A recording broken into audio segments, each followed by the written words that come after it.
noite, galera. Meu nome é Bruna, eu sou o estudante de Direito aqui na UFJ. Bem-vindos à minha aula. E aqui estamos hoje para dar continuidade na aula de ontem. Se você não esteve na aula de ontem, eu vou dar uma breve passada. Nós falamos sobre a diferença de história e história. Essa diferença é muito importante quando tratamos da história com H, a matéria, e histórias, historinhas da carochinha.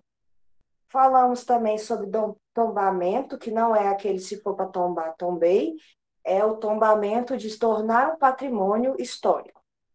E ele é feito pela Unesco, uma coisa que é um órgão aqui no Brasil e no mundo que faz essas análises de patrimônios históricos.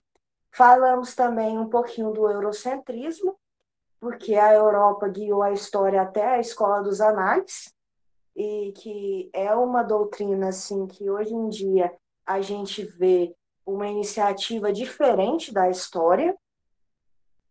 E uma coisa muito legal assim que eu acho é que a gente pode continuar analisando e muito profundamente a gente pode pegar e dar uma continuidade nessa história.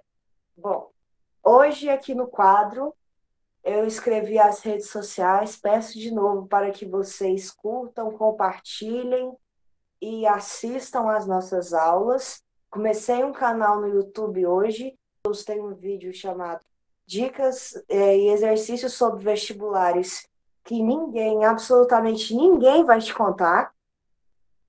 Eu tenho aqui o meu e-mail, bruno_tq, que vocês podem entrar em acesso comigo, a conta é pública, de qualquer maneira, de qualquer horário, estamos aí.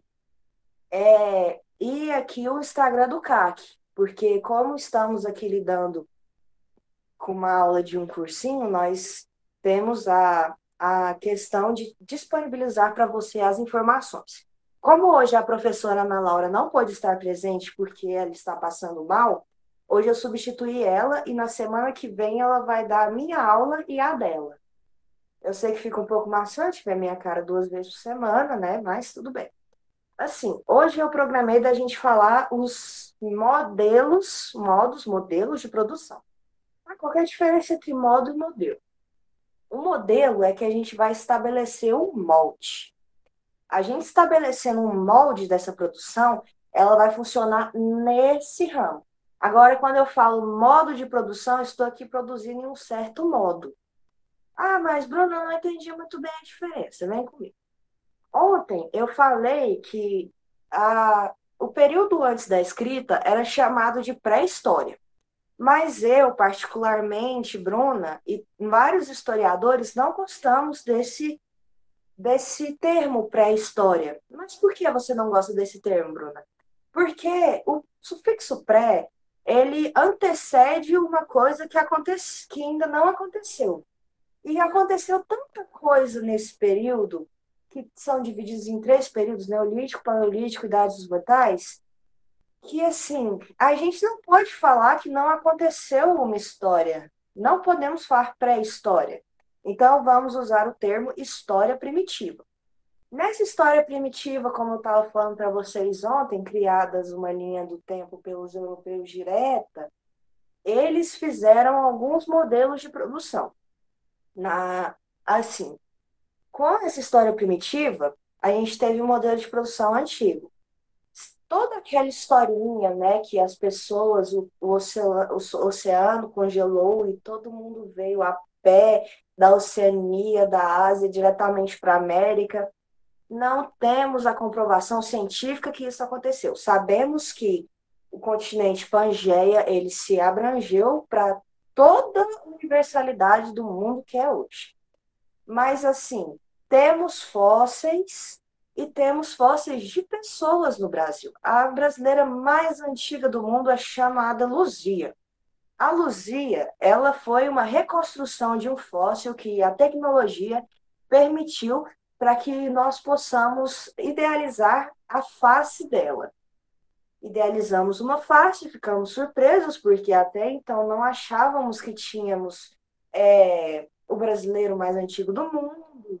A gente achava que simplesmente foi se dando e não tínhamos uma coisa assim pré-estabelecida. É claro que na época ela não chamava Luzia, mas a gente pode ter uma ideia hoje do fóssil dela. Posso só dar um Google, fala assim, mulher mais antiga do Brasil. Então, o modelo de produção antigo, eu botei até um asterisco aqui, não se preocupem em anotar, eu vou passar esse resumo para vocês. E assim, como a minha aula era ontem, e eu fiz a aula ontem, hoje eu não tive tempo de preparar o material. Mas durante a semana podem ficar tranquilos que até quarta-feira esse material vai estar nas mãos de vocês. Sobre a aula de hoje também vão ter a disponibilidade da gravação. Então, no período da história primitiva, a gente teve três fases. E em uma dessas fases, essa história ela se modificou. Por quê? Porque, como estávamos discutindo ontem, as coisas que são feitas, as coisas que são feitas de uma maneira em tribos, as sedimentações de tribos que tinham, elas acontecem de um dado momento que eles são nômades. Então eu fico numa caverna com a minha tribo até dar esse momento que eu não posso mais usufruir daqueles movimentos dali, daqueles animais, daquelas matérias-primas, digamos assim. Então, com o passar do tempo, o ser humano viu que ele poderia se acomodar, né? O famoso sedentarismo. Não, não estou falando de você fazer atividade física todo dia para não ficar gordinho. Claro que isso tem uma ligação entre ficar movimentando-se e ser sedentário. Mas não vamos adotar até porque não é um conceito histórico. O conceito histórico de sedentarismo é se alocar em um local. Como assim alocar, Bruna? Fixar moradia. A partir disso, a gente teve a pesca, a agricultura e várias outras coisas continuaram, claro, a caça, enfim. Mas só que o início da agricultura, ele permitiu para a gente um novo modelo de produção. A partir da agricultura, a gente teve uma divisão muito grande que foi com as criações das aldeias. A partir desse momento que eu criei a minha aldeia aqui, eu estou de boas aqui na minha aldeia e talvez venham pessoas aqui para minha aldeia querendo me atacar. Isso aconteceu, só que não foi agora nesse início dessas aldeias. Vou explicar melhor para vocês nas próximas aulas. Só que aqui a gente tem os métodos de produção depois do antigo, os do Ocidente e os do Oriente. Nós vamos primeiro tratar os do Oriente, é claro, porque estamos aqui no mapa mundi, imagine o mapa mundi aqui na minha cara, onde aqui eu estou tratando da Europa sempre, né? Porque é o modelo eurocêntrico. Para cá eu tenho o Oriente, para cá eu tenho o Ocidente. E é claro que a gente está tratando ainda dos modelos de produção antigos, porque a gente não pode chegar e falar assim, não, mas Bruno, não teve aquela época lá e tal, que tiveram os feudos e tal? Você me pegou. Esse é o tema da próxima aula. Mas enquanto isso, a gente pode analisar a situação da agricultura na Mesopotâmia. A Mesopotâmia era um crescente fértil, imagine uma lua aqui, na minha mão, desculpa estar fazendo isso aqui com a mão, é porque é difícil, uma meia-lua. Essa meia-lua aqui era o território em que se chamava de crescente fértil. Imagine uma meia-lua, imagine por que ela é chamada de crescente fértil hoje em dia pelos historiadores. Ela era um terreno em que passava um rio, e nesse rio ele dava a abordagem para que essa agricultura acontecesse. Os mesopotâmicos, falando bem assim, resumidamente, porque eles são sim cobrados, mas os mesopotâmicos em si, eles têm certas discrepâncias quanto às pessoas cobrando eles. Eles vão falar sobre o crescente fértil, eles vão falar sobre a agricultura, começou a criação de animais também, só que eu quero que vocês fixem também, além da agricultura, que esses caras da Mesopotâmia, eles eram famosos por uma certa quantidade de pessoas ali, uma certa tribo mesopotâmica, que eles faziam muito abusar da tortura. Por quê, Bruna? Ah, vou te falar. Quando você tem um pedaço de terra e você não tem uma cerca, você tem que aceitar que seu pedaço de terra está aberto. Então, para chegar um aqui e ali e falar, essa terra é minha, você fala, não, a terra é minha. Ele vai falar, cadê a delimitação da sua terra? Você fala, tá aqui a delimitação da minha terra, o crescente fértil. Só que o povo não levava no diálogo, né, gente? Ele levava assim, no meio da porrada, no meio da tortura.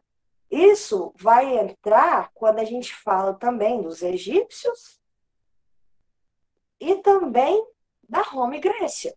Por quê? Porque quando a gente fala do modelo de produção escravagista, que é o próximo, depois desse do Ocidente e do Oriente, por que é o próximo, Bruno? Porque existem dois modelos de modelo de produção escravagista. No Egito, a gente tem uma história bem interessante. Nós temos o povo chamado, conhecido como hebreus, que assim como na Bíblia, nos livros de história também são chamados de os predestinados. Ah, mas Bruno, por que os predestinados? Porque eles foram escravizados, roubados de sua terra e procuram a terra prometida. Tá bom, Bruna, mas o que isso tem com o modelo de produção escravagista? Escravagista não é só aquele modelo do Brasil? De forma alguma. Por quê, gente? Porque quando a gente fala do modelo escravagista, nós temos que ver que não existem só escravos do jeito que a gente prevê aqui no Brasil. A gente tem que também ver, desculpa, o gato passando aqui. A gente tem que também ver que o modelo escravagista, ele abordava pessoas como escravos de guerra, escravos de dívida, escravos de terra. Então, se eu sou de uma certa tribo, uma certa população, uma certa ascendência, eu vou chegar lá e falar assim, eu vou guerrear por essa terra. Quem mora aqui não vai ficar com o direito de terra, vai ser meu escravo por terra, vai ser meu escravo por guerra, vai ser meu escravo por dívida. Assim, eles pagavam as suas dívidas muitas vezes e ficavam por si só tranquilos e livres das dívidas. Um modelo muito diferente do que aconteceu aqui no Brasil. Mas, Bruna, deixa eu entender então até agora. Entre os vários modelos de produção, nós passamos da agricultura, passamos pela Mesopotâmia, do Crescente Fértil, passamos pelo Egito, dos faraós do Egito lá. Nós, assim, lembramos aqui do lado, estamos lembrando do Egito. Tudo bem, até agora nós temos isso. Mas e o modelo de produção servil que você falou da idade feudal? Bom, gente, já tem uma diferença muito grande aí, não é? Por quê? Antes a gente estava separando as coisas. Antes a gente tinha um território aqui, e não pense que ninguém se mexia. Essas batalhas que eu estou falando, que é realmente as coisas que aconteceram no início e vão se progredindo até o final que a gente conhece hoje. Então, a gente tem que pensar o seguinte: a agricultura ainda é conhecida até o dia de hoje. A gente conhece até o dia de hoje modelos de produção, modos de produção. Mas, Bruna, me fale como isso aconteceu. Teve uma treta tão grande, gigantesca, histórica, que as pessoas começaram a se enfrentar em domínio de territórios, domínio de povos, e como foi também na época da Grécia e da Roma. Eu vou mandar um vídeo para vocês explicativo direitinho o que foi a Grécia e a Roma. Mas digamos que temos aqui a Grécia. A Grécia está aqui toda bonitinha, eu sou a Grécia. A Grécia, você é unificada? Não, eu não sou unificada. Eu tenho várias polis. Ah, Bruna, mas o que é essa palavra tão esquisita, polis? Polis são cidades pequenas. Eu tenho duas polis de exímio importância. Quais são essas polis? Eu tenho Atenas e eu tenho Esparta.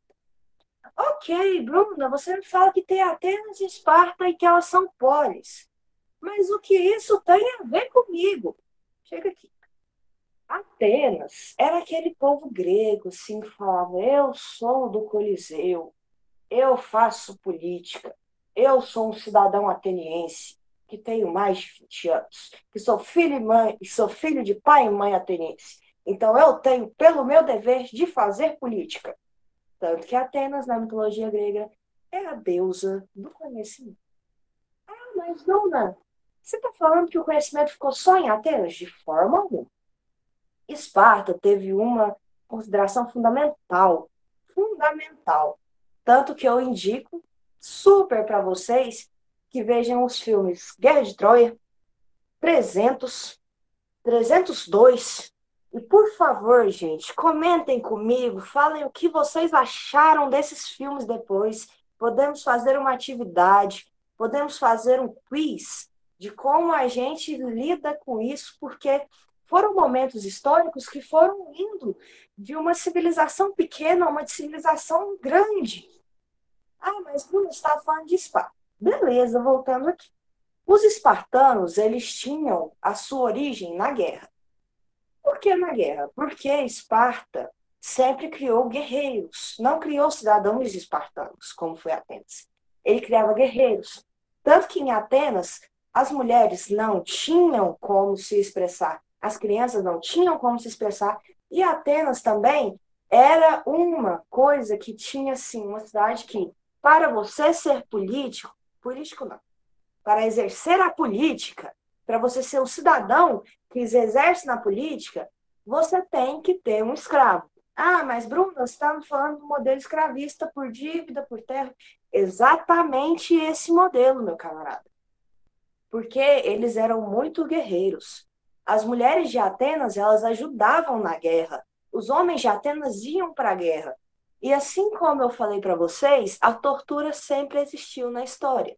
Não só na Mesopotâmia e não só na ditadura militar do Brasil. A tortura por si só era feita em Atenas como? A tortura era, se seu bebê nascer com deficiência, se ele não puder ser infiltrado no exército ateniense, as pessoas pegavam, davam aos anciões atenienses e eles por si só descartavam os bebês. Porque aquele bebê não ia ser um guerreiro espartano. Deixa eu dar uma olhada aqui no chat rapidão antes de continuar. Gente, sério, assistam, pelo amor de Deus, 300 a 302 e a Guerra de Troia. Pelo amor de Deus. Continuando. Então, na Grécia estava tudo lindo, muito perfeito, só que aí chegou Júlio César, o imperador Júlio César. Carol, você quer falar alguma coisa?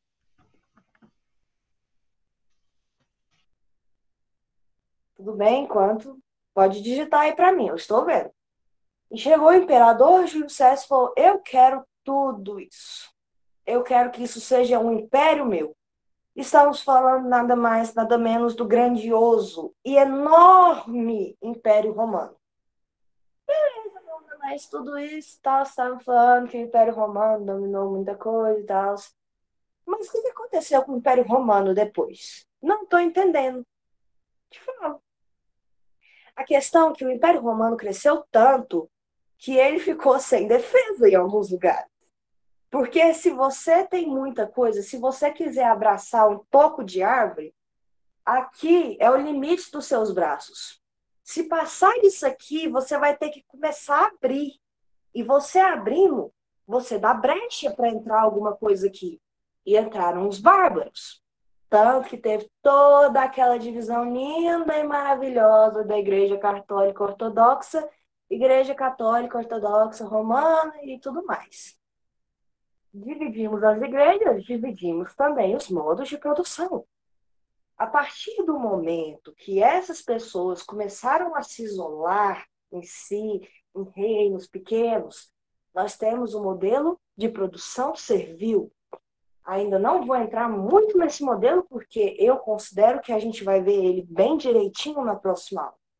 Mas o modelo de produção servil é como se eu fosse assim: eu devo a minha vida a esse nobre, porque ele me deu uma terra, ele me deu o que comer, então eu vou pagar com a minha servidão. Ah, mas Bruna, minha servidão vai ser só na agricultura e cuidar aqui do reino e tudo mais. Não, meu filho. Você, como servo, você deve obrigação total. Você é subordinado. Você não é dominante, você é subordinado ao reino.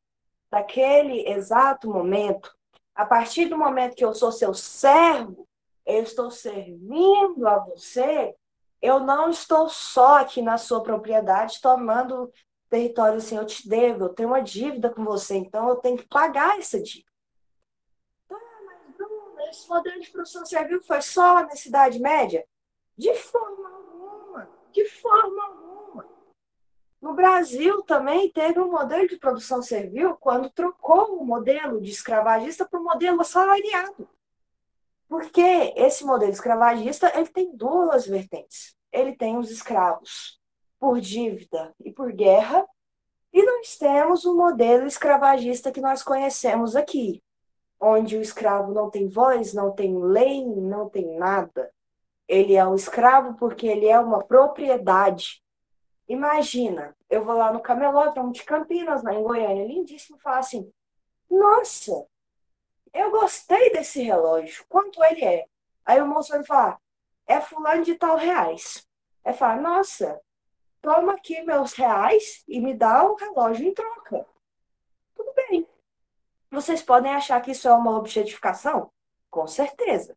É um conceito material de que eu estou tendo, em troca do meu dinheiro, alguma coisa. Tudo bem, Bruna, mas isso nunca foi adotado por seres humanos, né? Eu falo, foi. Ah, mas Bruna, como pode as pessoas venderem as outras? Isso é muita loucura.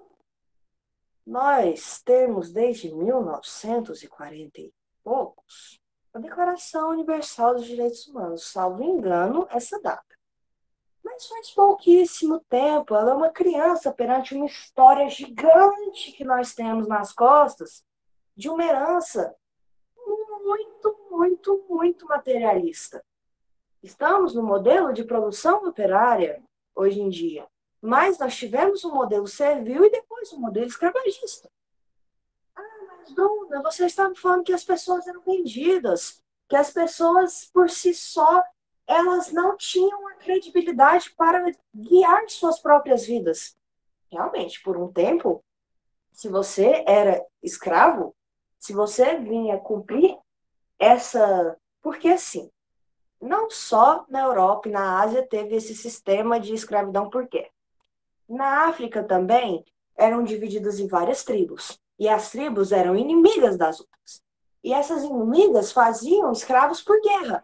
E eles vendiam aos europeus, a quem interessasse, seus inimigos.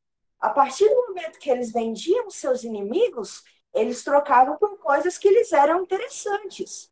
O famoso escambo, o famoso vou te dar um espelhinho, o famoso vou te dar isso aqui em troca do seu trabalho. Os índios passaram por isso, os escravos passaram por isso, muitos operários assalariados passam por isso até hoje, em regime escravo, em regime que não respeitam as leis. Mas nessa época, as leis dominantes eram o quê? Eurocêntricas. Estou na Europa, no centro. Estou aqui falando de 1000 anos, mais de muitas e muitas batalhas, te resumindo aqui, só uma ideia. Posso passar para você textos, posso passar para vocês milhares de coisas, posso passar para vocês capítulos de livro de história que vão explicar muito melhor. Mas eu estou aqui fazendo um compilado na sua cabeça de que os modelos de produção vieram desde a agricultura primitiva, da história primitiva, até o sistema capitalista de hoje em dia. Nós temos que ver que nas grandes navegações, que já começaram muito antes de esses impérios se concretizarem, já começaram muito antes e tomaram a sua ciência de nós somos superiores, nós vamos expandir nossos domínios, nós vamos fazer colônias, apenas quando teve um modelo de acumulação primitiva. E esse modelo de acumulação primitiva é nada mais, nada menos que o capitalismo primitivo.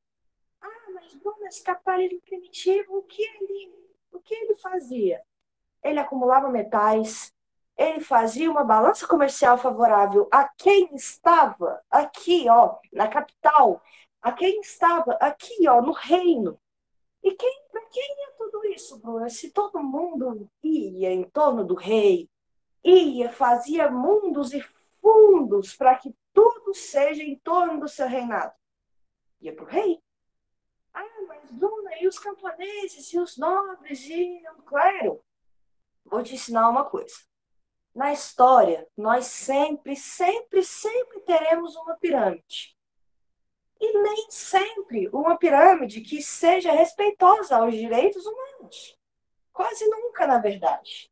Vou aqui apagar essa parte do quadro, que eu já falei. Sigam o canal do YouTube.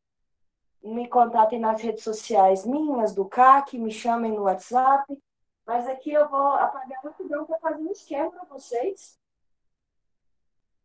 Como esse modelo funcionava. Eu tenho aqui uma pirâmide, muito mal desenhada. Não sou professora de artes, me desculpe, sou de história. E aqui ficavam as pessoas importantes, é claro. Acima, só Deus. Só Deus acima de todo mundo. Ah, mas Bruna, a igreja foi tão dominante assim, parece que ela sempre foi subordinada à nobreza, a algumas coisas. A igreja sempre obteve o conhecimento e a informação de todos. A partir do momento que a gente fala que só Deus em cima, o clero é o enviado de Deus. Então, se eu sou rei, se eu sou absoluto, eu tenho alguma coisa que me disse, cara. Deus olhou para mim e falou assim, cara, você vai ser rei, hein? Você tem a minha bênção divina hierárquica para ser rei. Então, abaixo do clero que falava com Deus, só que foi enviado por Deus. Então, aqui eu tenho a nobreza. Porque como eu sou um nobre, eu sou de classe nobre, eu não tenho que me submeter a nada. Eu não sou obrigada. Porque eu sou um nobre. Nem imposto eu pago. Isso é privilégios. E privilégios não são para muitos. Por isso estamos aqui até agora. Nós estamos da parte de cima. E essa parte aqui? É claro, ficam para os camponeses. Gente, que errado. Camponeses.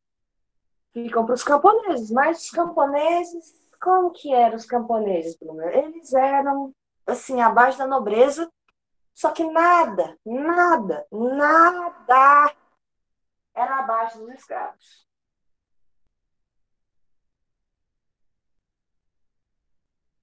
Ah, Bruno, você está falando que os escravos sempre foram inferiorizados? E sempre são, amigo. Por quê? Porque tem toda uma classe, uma pirâmide em cima de você. Não é porque você está na base que você vai fazer uma diferença. Será? Eu te falei ontem. Nós somos sujeitos históricos. Nós somos sujeitos que estamos aqui para fazer a diferença. Tudo bem.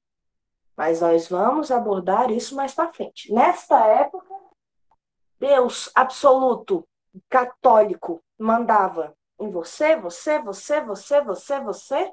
Quem falava por Deus? Igreja Católica. Igreja Católica submete você, você, você, você, você a um domínio de certa pessoa que vai favorecê-la. O rei, igreja, todos que fazem essa parte de cima da pirâmide. Mas, Bruna, e a parte de baixo, como fica? Eles não são olhados? Eles não são representados? Não. Eles são sofridos? Eles são oprimidos? Eles são subversivos? Sim.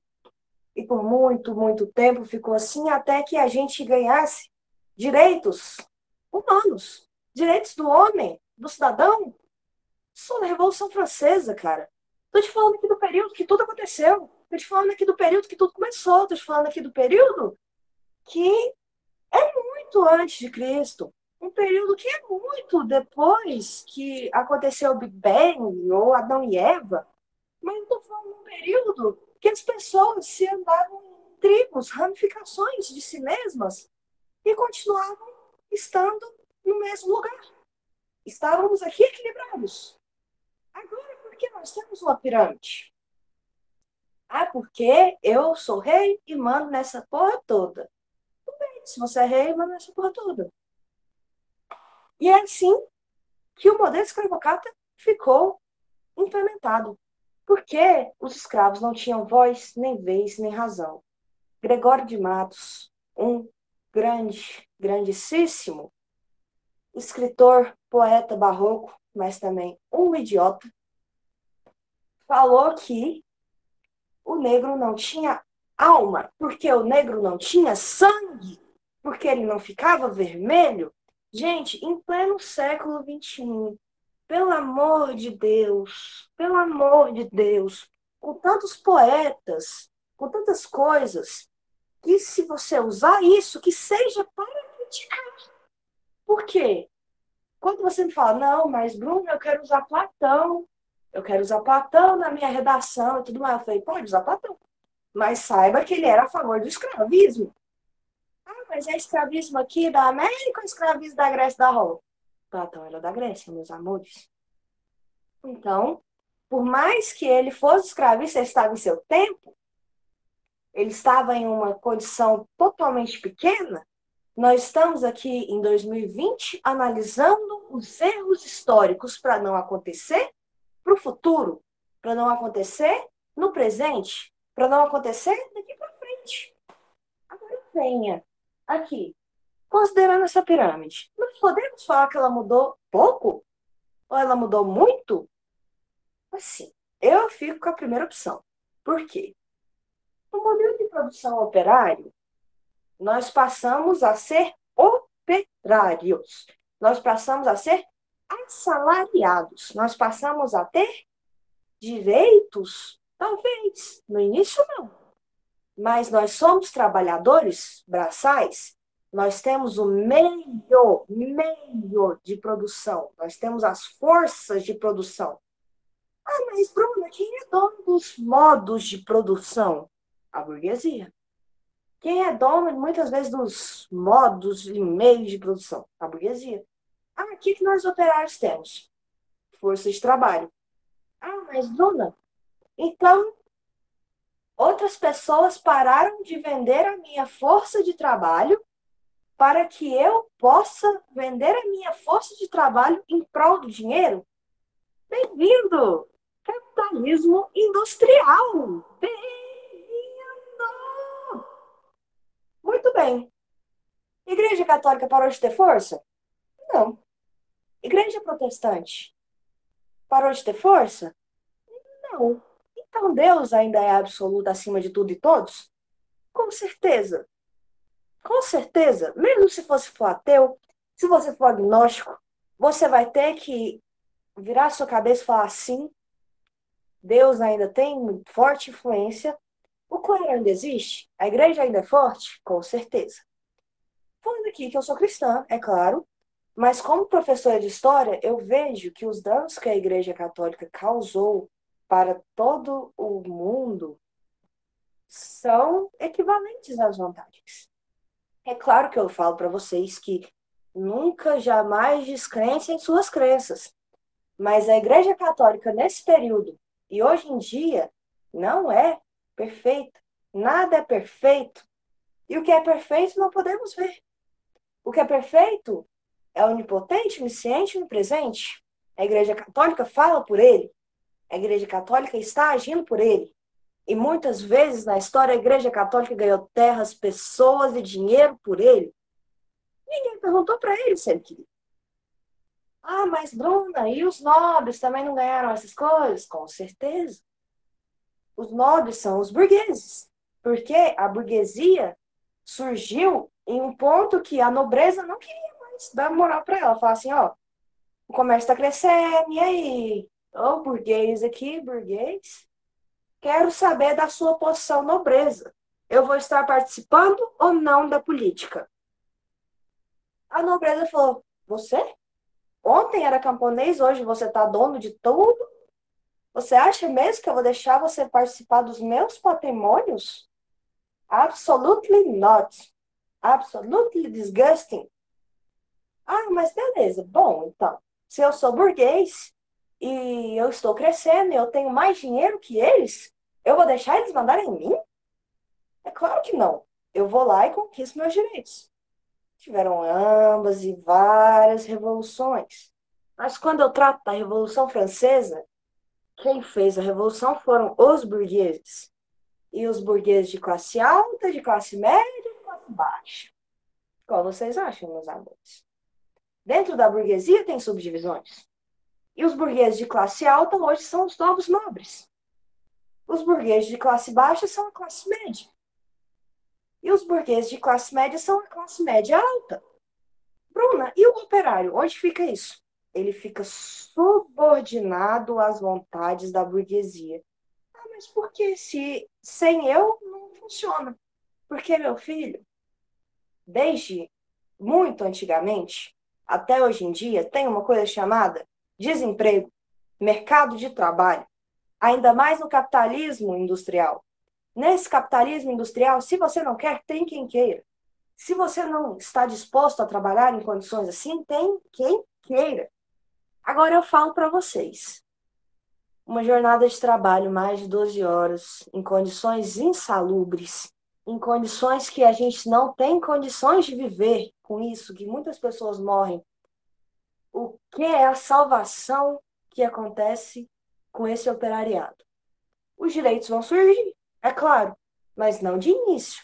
Seria maravilhoso se o operário pudesse falar assim, ok, mas eu só vou trabalhar se eu trabalhar 6 horas por dia, se eu trabalhar em um regime que eu tenha férias, que eu tenha descanso final de semana. As pessoas, se elas não trabalhassem, elas não iam comer.